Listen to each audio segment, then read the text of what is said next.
Baiklah, pemaparan materi selanjutnya oleh Bapak Hendra Saragi, kami persilakan. Ya baik, terima kasih MC ya. Yang saya hormati Pak Diki Satari, Staf Khusus Menteri Koperasi dan UKM, Bu Dinas Koperasi dan UKM Provinsi Sumatera Selatan, Pak Sekretaris Dinas Koperasi Provinsi Sumatera Selatan, Bapak Ibu pejabat, para peserta yang ada di ruang ini maupun yang ada di ruang Zoom. Nah, saya sebenarnya ya tinggal menambahkan saja apa yang sudah disampaikan Pak Diki tadi. Memang momentum COVID ini ya, ini sebenarnya mempercepat saja ya, mempercepat proses daripada Undang-Undang Cipta Kerja ini, juga mempercepat proses bagaimana digital itu akhirnya kita adaptasi.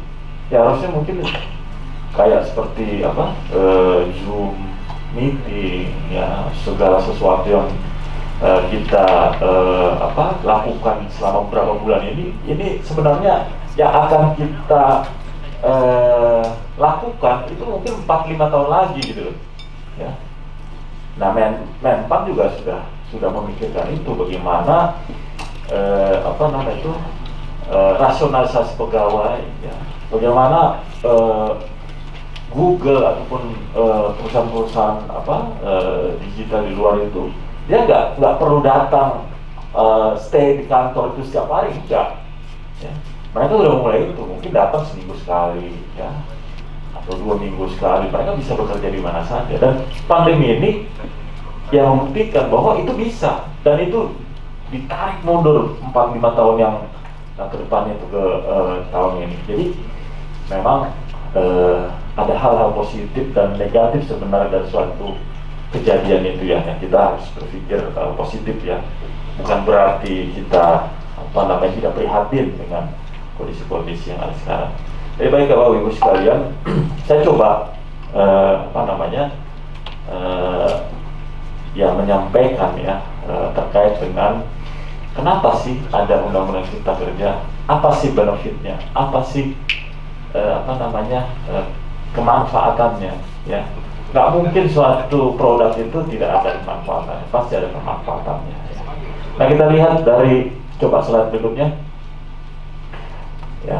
Nah, ini ada beberapa outline yang bisa kita bahas nanti ya, terkait dengan kondisi koperasi ya, terus kemudian koperasi non KM, hambatan yang dihadapi oleh koperasi non KM, regulasi yang saling bersinggungan. Nah, ini kebetulan saya juga backgroundnya dari peraturan perundang-undangan, saya stressingnya di sana ya. Kalau tadi Pak Fikir dari segi ekonomi ya, nah itu nanti saya lebih stressing kepada hal yang bersinggungan dengan regulasi. Terus kemudian urgensi dari Undang-Undang Cipta Kerja khusus klaster koperasi non KM ya, pengaturan yang terkait dengan koperasi non KM dalam Undang-Undang Cipta Kerja. Nah, ini PP-nya juga akan kita singgung di sana. Lanjut. Nah, Bapak sekalian ya, jadi Pak Vicky tadi sudah sampaikan bahwa memang kita bicara potret koperasi Indonesia ini sebenarnya ada sedikit ambigu ya. Kenapa saya bilang ambigu?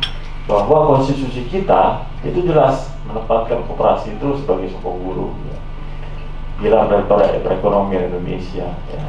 Tapi faktanya gitu loh ya, faktanya dari jumlah koperasi yang 123.000 itu ada jumlah koperasi yang paling banyak di dunia. Coba kita bandingkan dengan koperasi-koperasi di luar ya, mereka mungkin nggak sampai jutaan, tapi membernya itu luar biasa sekali, dan pengaruh impactnya itu pada perekonomian negara tersebut itu luar biasa sekali ya.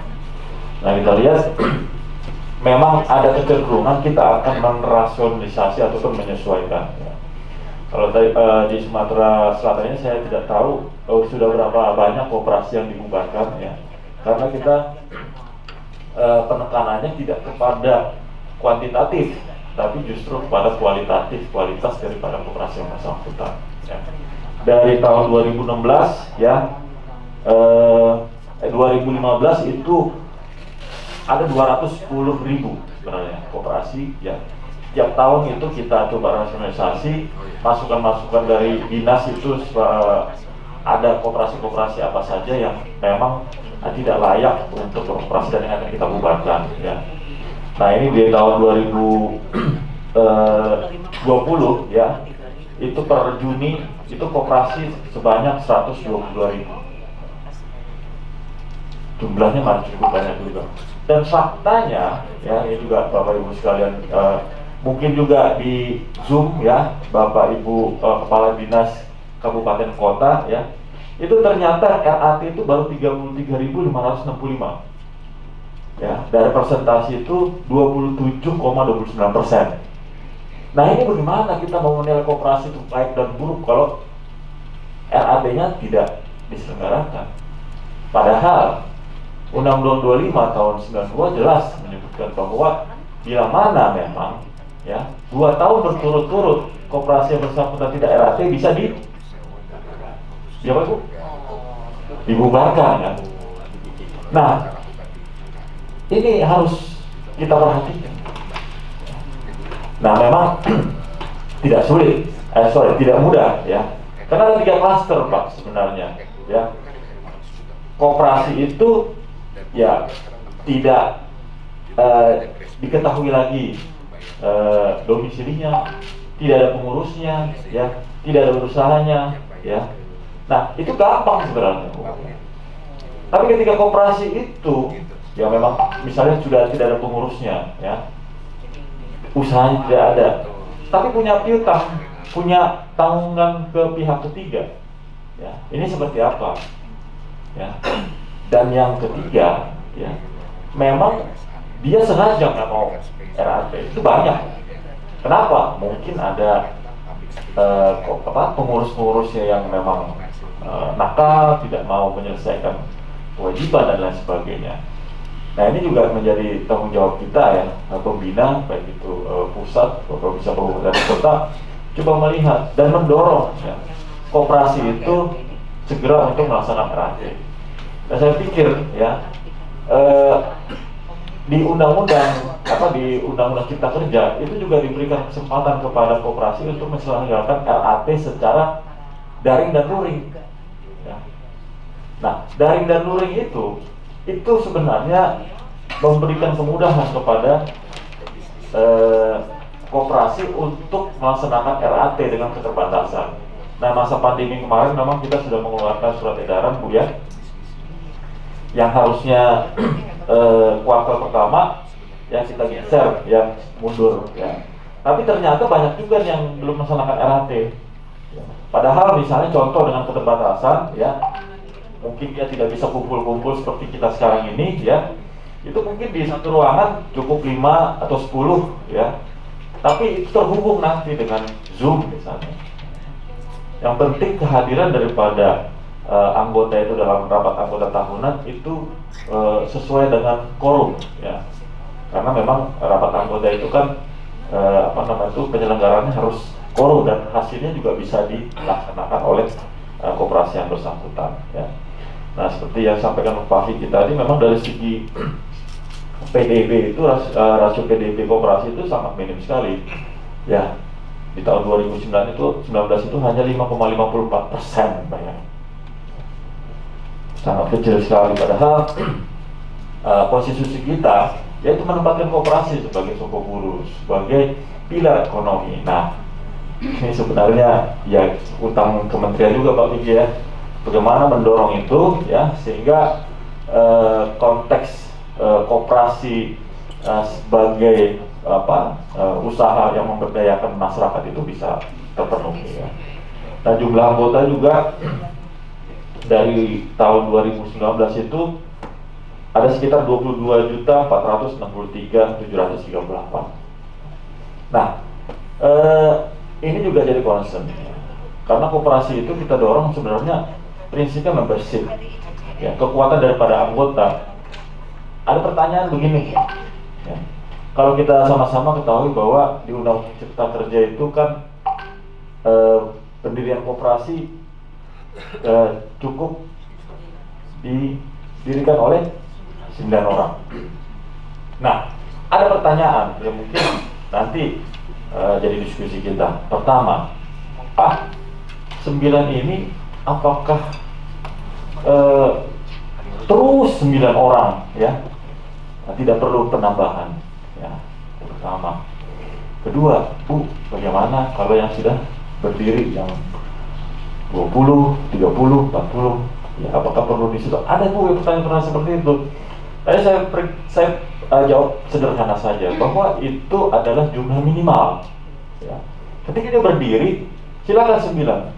Tapi ada pemikiran kami dalam penyusunan RPP ya, untuk koperasi simpan pinjam ya, koperasi simpan pinjam dia boleh nggak apa berdiri 9 orang, oke, sesuai dengan ketentuan ya, minimal sebenarnya. Tapi ketika dia mau mengurus izin simpan pinjamnya, dia harus memenuhi ketentuan tertentu ya. Yang bagaimana kok 9 orang dia? Jangan berpikir lagi bahwa ada namanya calon anggota, tidak ada. Jadi kalau PP 9 memang kita memberikan ruang kepada calon anggota, dan itu pun kita berikan waktu di 3 bulan. Tapi di Undang-Undang Cipta Kerja maupun di RPP-nya kita tidak bagi lagi slot untuk apa tadi namanya, calon anggota ya.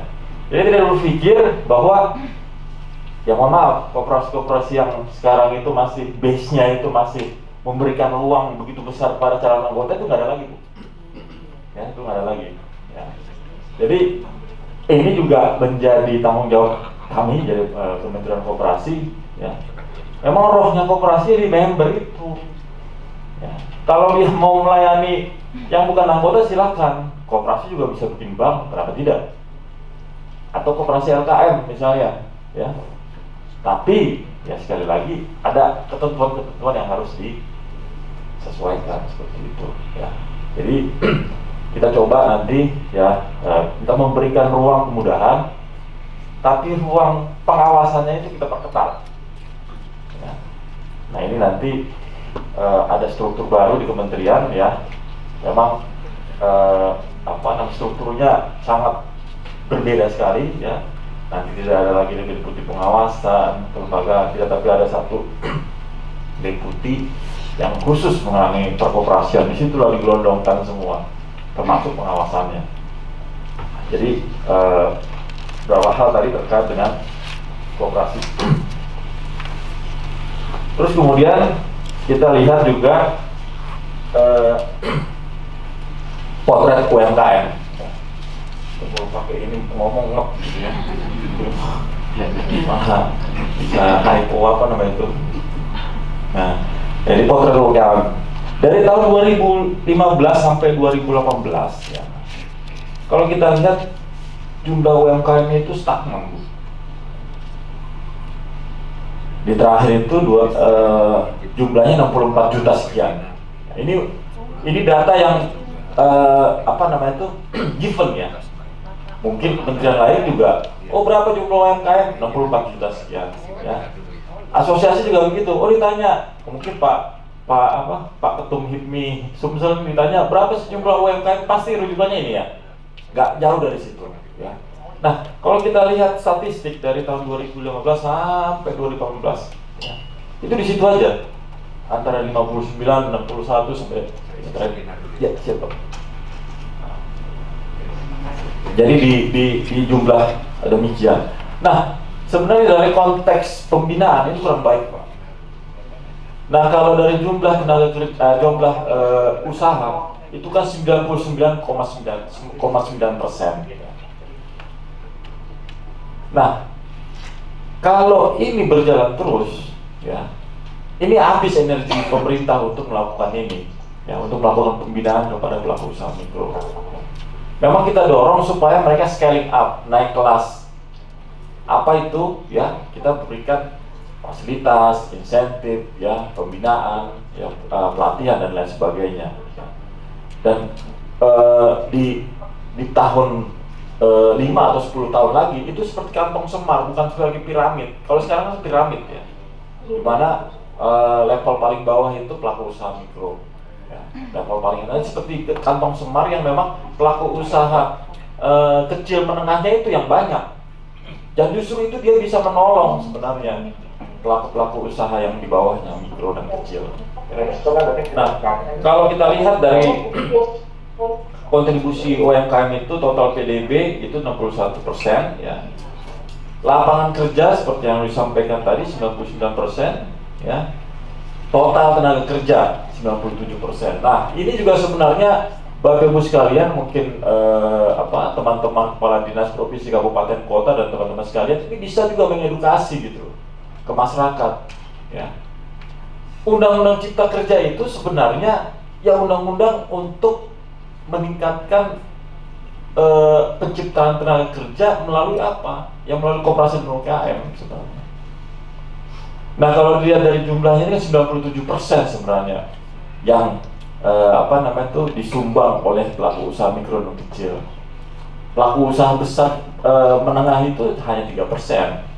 Nah, kenapa justru yang 3% itu yang sering demo, tidak setuju dengan undang-undang Cipta Kerja ini?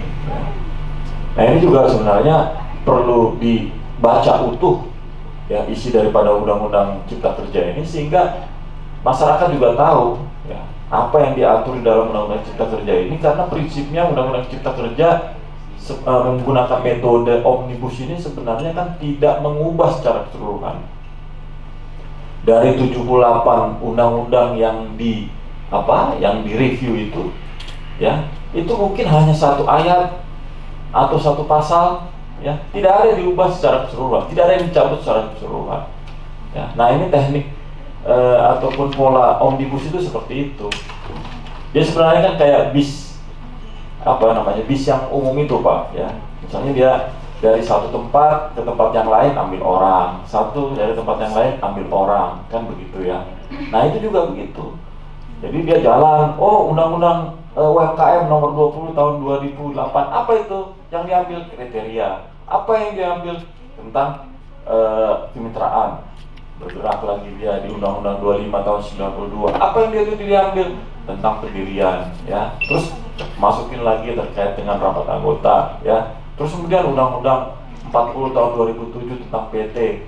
Apa yang diambil? Ya, tentang perseroan persorangan, masukkan ke dalam. Nah, kira-kira seperti itu, Pak. Jadi semua 78 itu termasuk ketenaga kerjaan, ya, yang menjadi fenomenal, kontroversial, ya.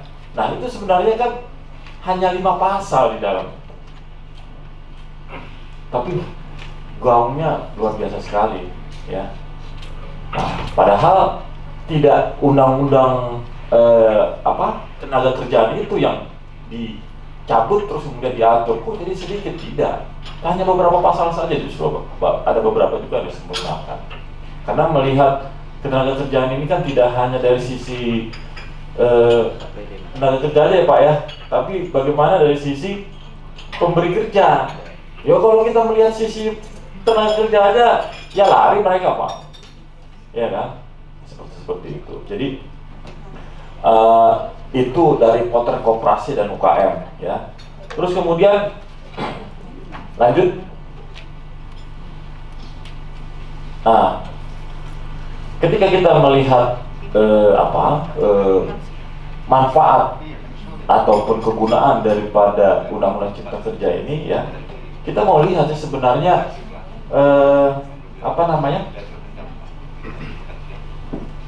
hambatan yang dialami oleh koperasi. Yang pertama, ya, koperasi itu kurang peminatnya, ya. Orang mau berusaha pasti milihnya PT, CV, ya, persekutuan komanditer dan lain sebagainya, ya.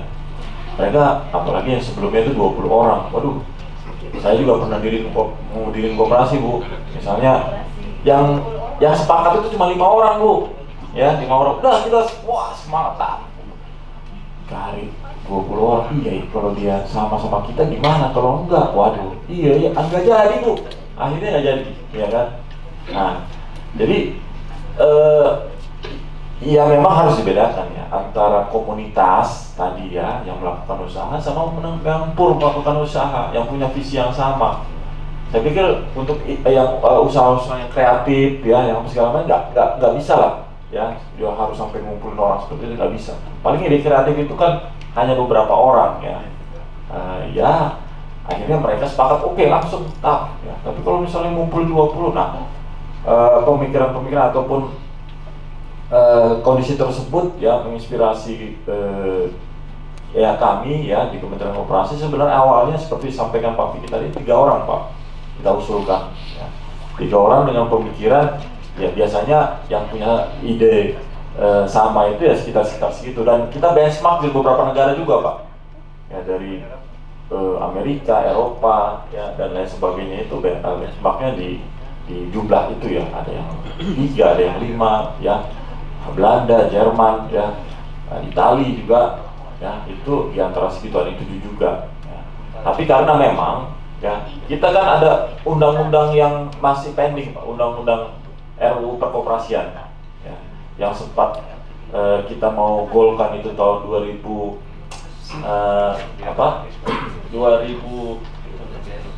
enggak, itu undang-undang 17 ya. Kita ada RUU yang sudah kita kita susun ya, ternyata memang carry over yang harus kita lanjutkan 2019 ya. Nah itu memang di situ 9 orang ya. Akhirnya kita sesuaikan saja supaya jangan rumit lagi gitu loh kalau kita lanjutkan ya. Nah itu dari segi konteks minat ya. Terus kemudian belum adanya penggunaan digitalisasi bagi koperasi ya, masih manual.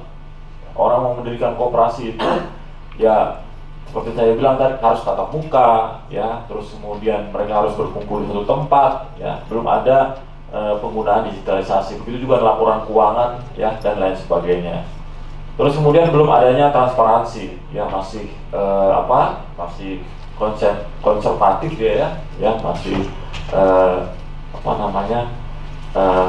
kalau ketua itu ya seakan dia itu bisa bertahun-tahun ya, terus kemudian dia menguasai kepengurusan dan sebagainya. Nah ini koperasi-koperasi seperti itu coba kita benahi ya. Terus kemudian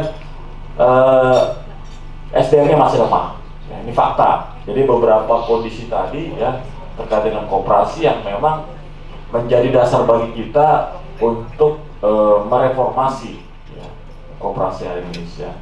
Terus kemudian UKM. Nah, kalau kita ditanya ya, ini bapak-bapak ibu sekalian di sini mungkin ada di ruang Zoom ya, ini data-data UKM itu masih tersebar ya di KL ya, Kementerian Koperasi sekian ya, perindustrian punya IKM dia Pak, IKM, perdagangan juga seperti itu ya, KKP juga seperti itu ya. Terus kemudian kementerian nggak tunduk dia di Undang-Undang 20 Pak ya, nggak tunduk dia di Undang-Undang 20 gitu loh. Nanti saya akan jelaskan di PP-nya. Terus kemudian kriteria yang berbeda Pak. Kalau kriteria kita kan di Undang-Undang 20 berdasarkan aset dan omset. Nah di IKM itu punya kriteria sendiri Pak. Tenaga kerjaan juga punya kriteria sendiri. KKP juga punya kriteria sendiri berdasarkan gross kapal dia kan. Nah ini menyulitkan sebenarnya ketika kita mau melakukan kebijakan ya, ini dengan kriteria yang berbeda ini akhirnya kalau dia pelaku usaha mikro di perikanan lain lagi, kalau dia di perdagangan lain lagi ya kan. Nah ini nggak bisa ya, kita harus punya satu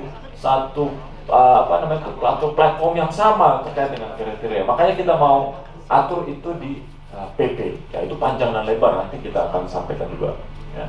Terus kemudian selama ini belum terbentuk klaster dan program masing-masing KL dalam pembinaan maupun pemberian bantuan. Ini jadi tadi pengelolaan terpadu ya, collaborative processing tadi ya, ini kita mau ini Pak, padu-padankan itu ya.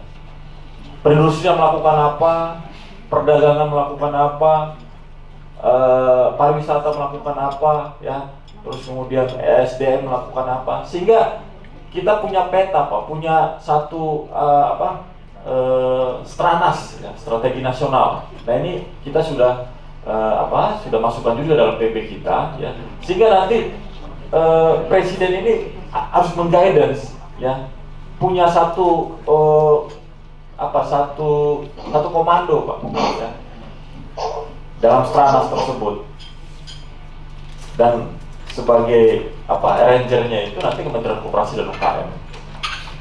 Jadi jangan sampai nanti habis APBN kita ini ya masing-masing.